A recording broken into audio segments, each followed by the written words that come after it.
Hello everybody, my name is Ian Kirkpatrick. I'm an author and robot, and today, since I didn't really do kind of a year wrap up, I decided maybe today I was going to do a video that kind of talked about last year, the successes that I had last year, and what to expect from this channel or from me coming in 2022. And with that said, I would also like to hear what your guys' writing successes were, or just general successes, because if you lost 20 pounds last year and were aiming for that, or if you gained 20 pounds last year and you were aiming for that, I want to celebrate everybody's successes on their goals, whether they were big or small. And I would love to know what you guys are aiming for with your 2022 down in the description below. Do you have a book that's coming out this year? What are your plans and what are you doing for 2022? I would love to hear it. Because as much as I share my opinion on this channel, and I know for a fact that a lot of people don't share the opinions that I have, I still consider this kind of a family. So before we get started, number one, if you enjoy what I do on this channel, please remember to like, share, and subscribe for more, and be part of the conversation down in the comments. That's really what I love seeing.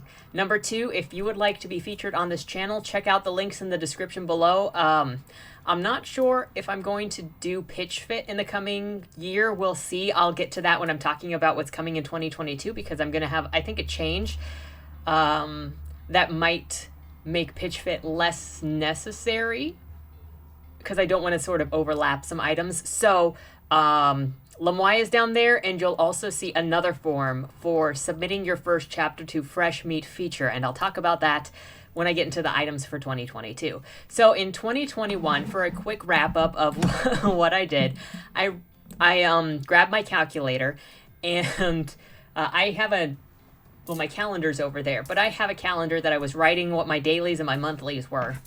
So in the calendar, I had almost 600,000 words either written, revised, or edited over last year's period. So that's great. And in those 600,000 words, I finished 2 books. One was Boom, Boom, Boom, which I finished in the summer. And the other one was Plead More, More, which I finished in the early spring. I think February/March is when it technically finished. And then I made some final edits as it went into launch. And then it launched, obviously, on October 31st of last year. So there are those. And then at the tail end of last year, after I finished Boom, Boom, Boom, I moved on to writing Body More 2, which is currently called Plead More, Body More.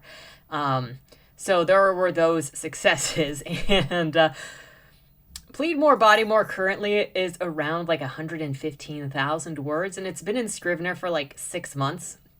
Now, that might seem, I don't know.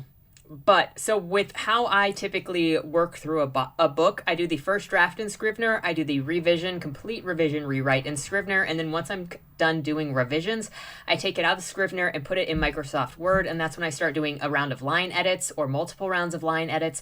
Then I do a final copy edit, and then I send it off to beta readers or critique partners, not beta readers, but critique partners to get the first response on more line edits, usually, because my crit partners can identify content that's overwritten and can be pulled out. And I greatly appreciate my critique partners for that ability. I have one specifically who, every time she's commented, both with Dead End Drive and with Body More, a lot of her edits made some of the lines so much cleaner, and some of the run-ons or asides so much crisper. And less run-on-y. So I very much appreciate the line edits, very specifically from my critique partners. One other thing that happened last year is Body More is almost at 100 ratings. And it hasn't even been out a year. So that will be the first book that hits 100 ratings. Dead End Drive is currently at 84. So if you're in the market for a little bit of a dark satire with murder, that's over there. It is mildly edgy. Mildly. I wouldn't call it edgy, but there are jokes in there that might offend some people. So there is that. Another thing that happened for me last year is I have my second audiobook out. That is Body More and Dead End Drive both have audiobooks. They're both by the incredibly talented Kieran Regan, who also, I just gotta say, he got his first major leading role voice actor job in anime last year. So congratulations to him. I feel so lucky that I met him at the beginning of last year. You don't even know. And I would love to have Boom Boom Boom done as an audiobook by him, but I need a little bit more money before I can do that, because audiobooks are expensive as frick. But I think it'll be so much fun. Also, last year, this channel hit almost 700 subscribers. Currently, as I'm recording this, I'm at 695. And so I want to thank everybody who's given this channel a shot, whether it was a random video that you watched and you didn't agree with what I said, or you criticized anything that I said, or you think I'm way off the mark and I'm kind of stupid. I still appreciate you for giving me the time to not only watch the videos, but also to write comments, because I understand that there is a time that that's put into it, and that there's time and effort put into not only listening, but also responding to things. And I don't ever promise to be some kind of guru that's going to teach you the one way to success, but I started this channel for a couple of reasons, and one of them was just to be part of the conversation. I've been in a couple of different writing groups. And one of the things that I noticed is that conversations were getting harder and harder to have as ideology and politics started coming more and more into the writing groups, so they were no longer about writing. And I noticed that also happening in the booktuber/authortuber space, where conversations were starting to get like really, really suffocated, where you needed to have this sort of opinion or that sort of opinion, and you got jumped on for it, or people were saying, hey, this is my preference. But instead of saying this is my preference, it was these are the rules. And so I just wanted to kind of try to create a space where we could have conversation back, where you're not necessarily going to get yelled at if you have a different opinion. And hey, I'm not right all the time. You're not right all the time.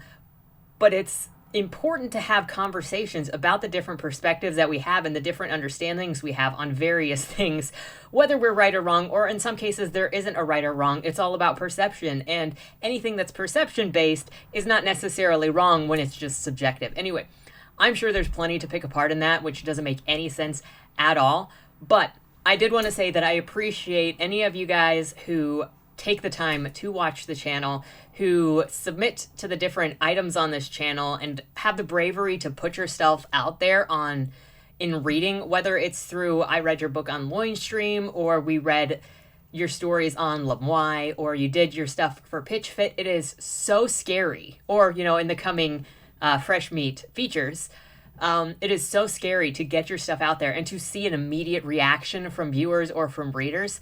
And I commend any of you guys that do submit your stuff to it, and I'm proud to get to read your work, whether it's the first time it's being read out loud for Lemoy, or it's a project that you've had laying around and just wanted to see how it was tested. I'm so happy that I can support indies in that way, and that I can read different things on this channel, whether I like them or not, and that I can share them with you guys. Because I also want to highlight that even when I do critical reviews on this channel, I highly recommend that you always go and read the book if any of the ideas in it are interesting to you, or if you want to see what I'm talking about in the context of the book. Because again, I don't necessarily think that I'm right in how I'm reading a book or in how I'm talking about a book, but all I can do is give my perceptions of it. And that is what I find so interesting with book conversations, with book clubs, with actually openly talking about books, is that maybe it's not what the author intended, or maybe it is what the author intended, but you're bringing your own experience and your own point of view with how you interpret a work or the elements of a work. And that's where the discussions get really, really interesting. So I always encourage people to go and read the books and to come back and share the experience that they had with the book, because just because I didn't like it doesn't mean that you won't. Or actually, on the books that seem like really far out there, like the His Name Was Augustine stuff, I would really like other perspectives on that, because I'm like, am I seriously reading this like in this way? There are some things that is just like, the author says it's one way and I'm reading the book and I'm like, I don't see it that way at all. Maybe it's because of my background, and I accept that. Maybe it's because of the background that I have with certain things that I just can't see it the way that the author is saying it. But it helps me to see what other people interpret stuff as, and to compare and contrast, and to just have that conversation. And in my opinion, when we're talking about books and book interpretations and storylines and characters and all of that, nobody is wrong. We're all bringing our interpretations and our perspectives and all of that, and that's where the fun is at. So just between the comments, to see people building relationships or having writing discussions or talking about favorite or least favorite books, I love that. And I hope that we can keep that pretty neutral and just be able to disagree if we disagree and move on. because that's what you can do, right? So, also, book memes. I am so looking forward to more book memes from the books that we read. It is so fun. And I think it is an undervalued asset of just making fun of books. You know, in the ribbing kind of way, okay?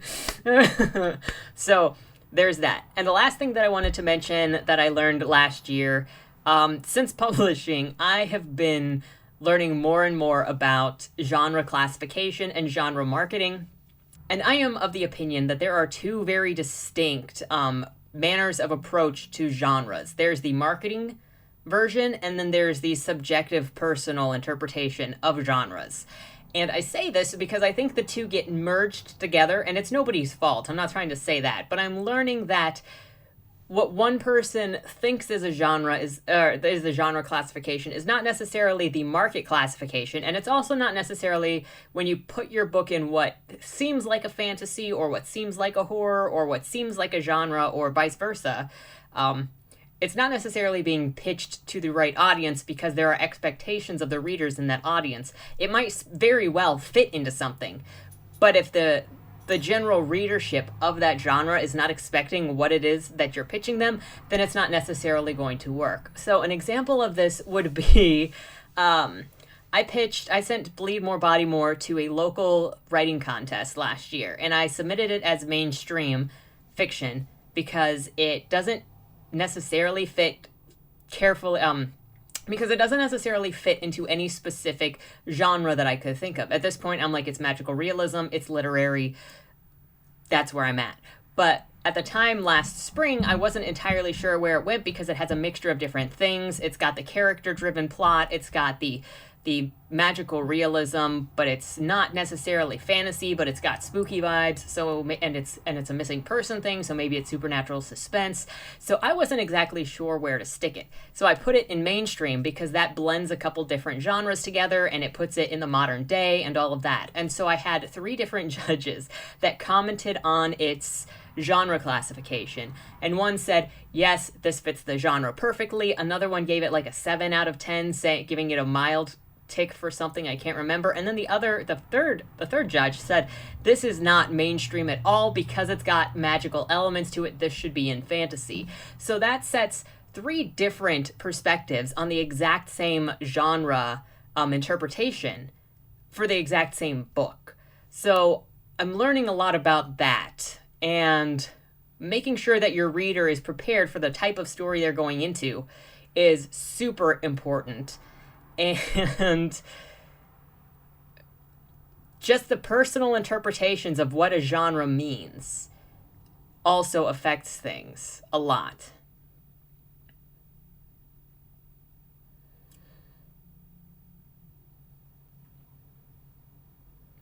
I also recognize that I'm not the greatest at knowing the difference between the personal genre classifications and the marketing genre classifications. So also, that's why it's part of the discussion of this was my expectation when I was going in, and this is why it didn't meet my expectation.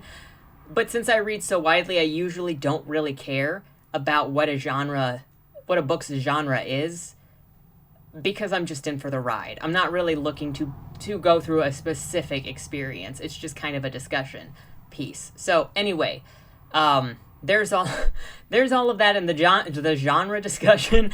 No matter where it is, no matter what you're talking about, it always gets freaking lit when you have it, because everybody has their own interpretations of genres, and it gets wild. People are passionate about their genre classifications, my dudes.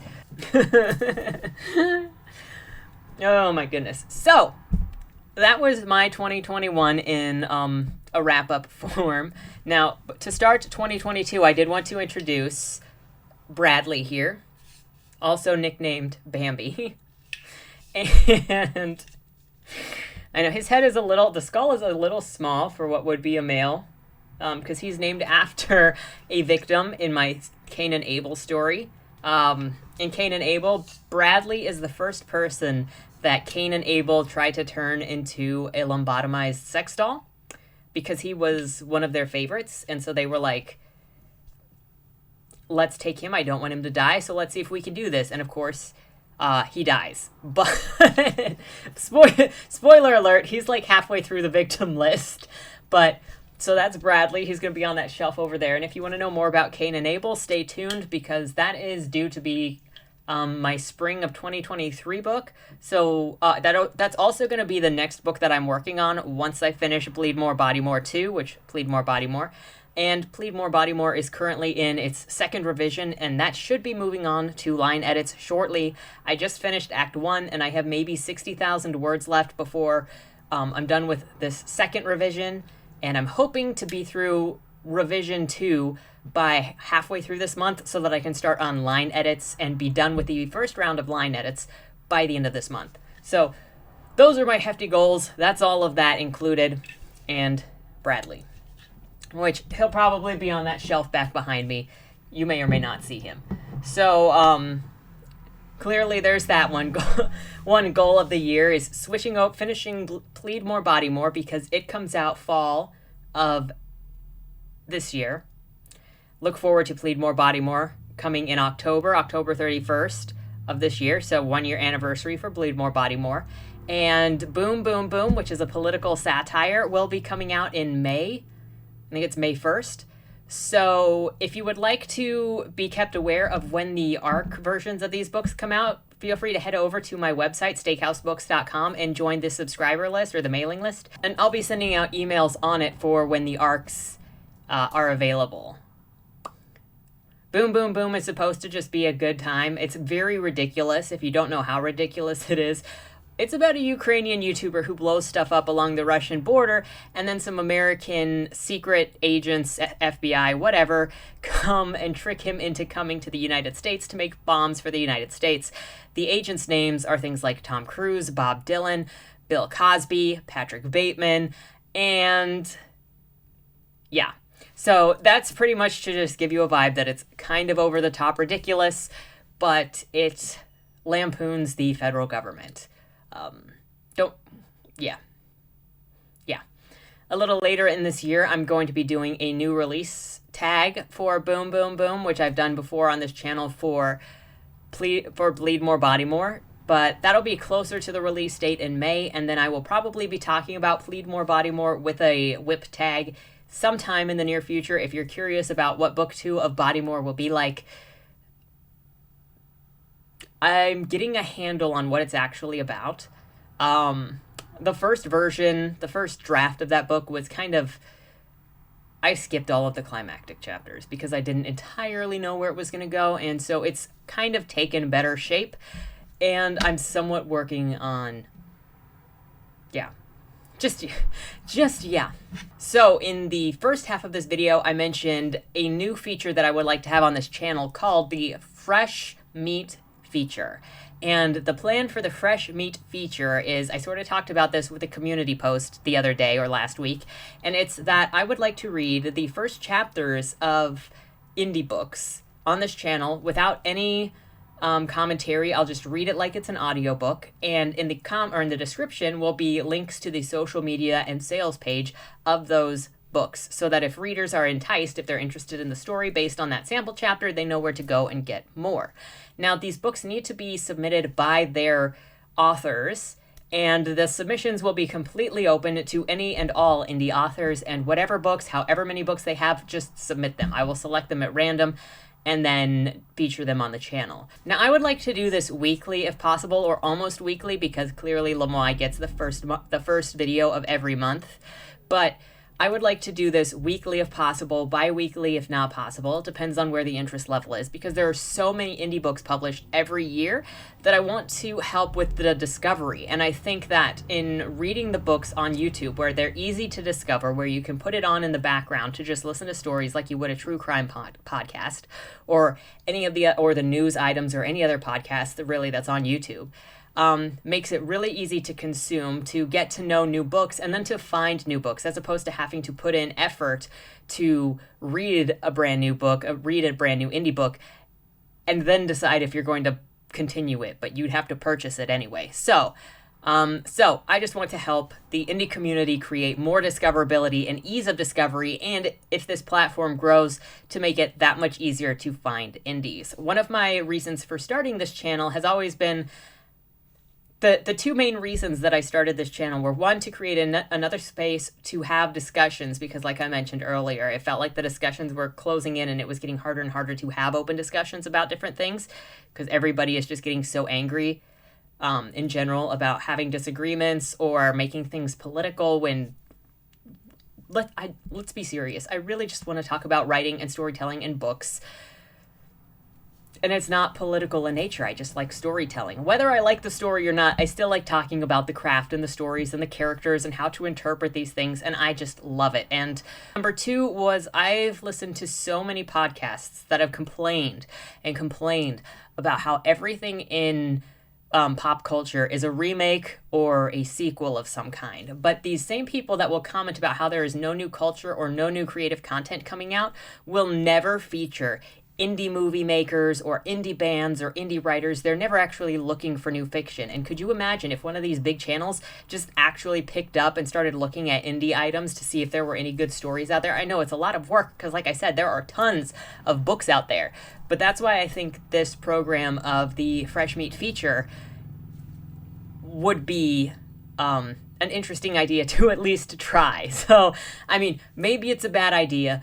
Maybe it won't work and I won't have anybody that actually wants to submit their stuff to this channel to be read and just to be shared with possible people that want to find more stuff to read. But the hope here is that whenever I feature a book on this channel for like Loin Stream or for a book review, it's based on my own biases, or when I'm critiquing a book, it has my own biases, or even just picking which books to read have my own biases, because there are certain genres I'm just never going to pick up. Like, I'm not an epic fantasy person. But that doesn't mean there's no value to those books. There are clearly readers to those books. So if I can at least deliver those books without my bias, without my influence, and just say, here is the story, here is the character, here is the narration that is being presented and the writing style that is being presented, and it is then up to the author to impress the readers with the story opening that they have to tell, then there's less influence to me and there's more opportunity for different readers to find different books to enjoy without my influence. So if that makes any sense, that's what I would like to do. So if you are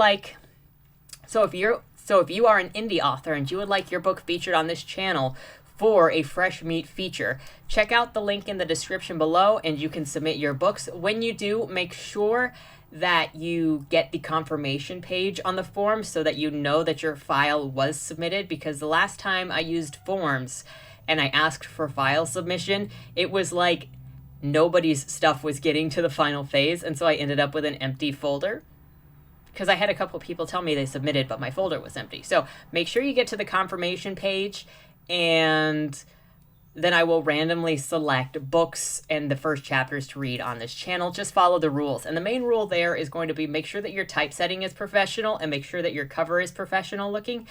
And the book has to be in either pre-sale or for sale, because this is specifically to help readers find books that are currently available or will be available. So those are your options, and the first Fresh Meat feature will be coming up on Monday, so look forward to that.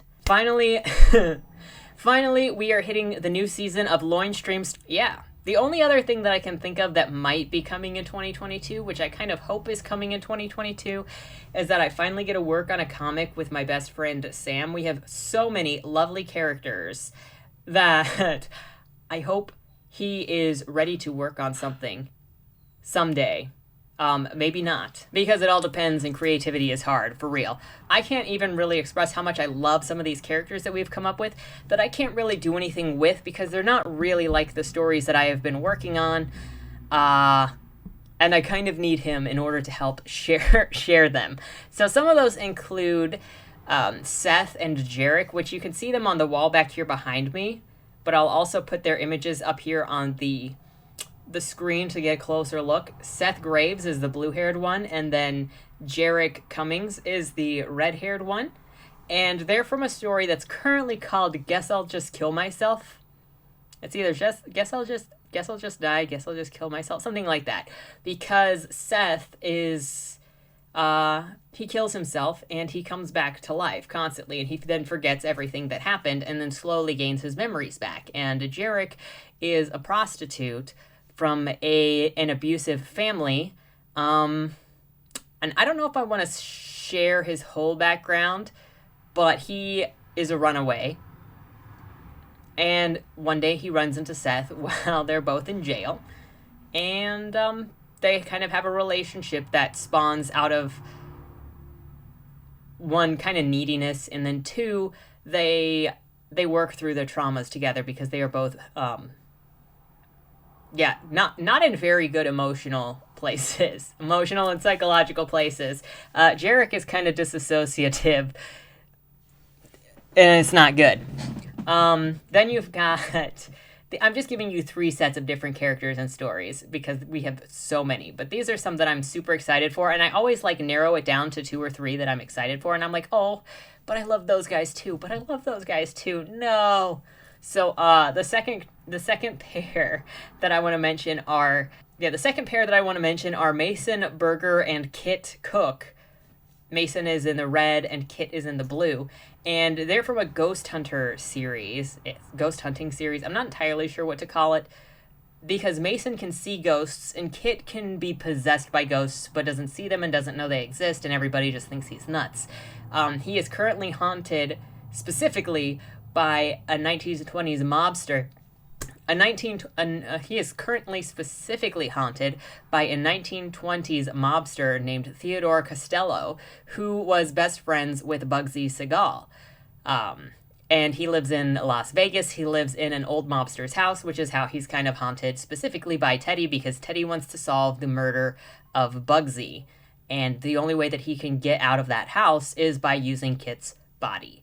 So there's that storyline. And then you have these two who are from an ensemble piece that has many more people, but these are Bellamy, the cat witch, and Parrish, the demon. He is a torturer from hell, and in that universe they are called bleeders, but aren't they just the cutest? It's a whole complicated story with how they met and what they're doing now, so I'll just give you these cute pictures of them together. But I would love to work on the story of any of these guys, or even some of the other guys, with Sam this year. Because, I don't know, they're just as if there's not enough to do already. So those are what you can look forward to from me in 2022.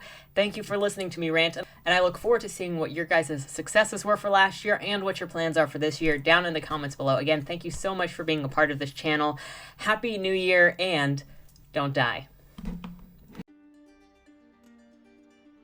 Was that Wayland Cross in the trunk? Do you know, or is that something that's still being figured out? The person in the trunk was not Wayland Cross. Is he in trouble? We don't know who did it, but as the owner of the car, the longer he's missing, the worse it looks for him. Cross isn't a killer. For the last couple of years, the average number of murders in Baltimore has been over 300, and it's been going up. Mind you, that's only whatever the badges count as official murder, and believe me, there are people that don't count when they die. Wayland? If you're down here, tell me. I'm not talking to the badges, I've been looking for you. They found a body in your trunk. Way. Why? Did you do that? To the left. Plain black letters read along the wall. You walked in the corridor. Once that ends, you chose the dark is on the right. My vision goes blurry, flickers black and black and black for longer intervals until I can't see anything at all. I'm not screaming anymore, but my voice echoes back to me. Where the hell am I? You're dead, Josephine. Even smart people do stupid shit sometimes, right?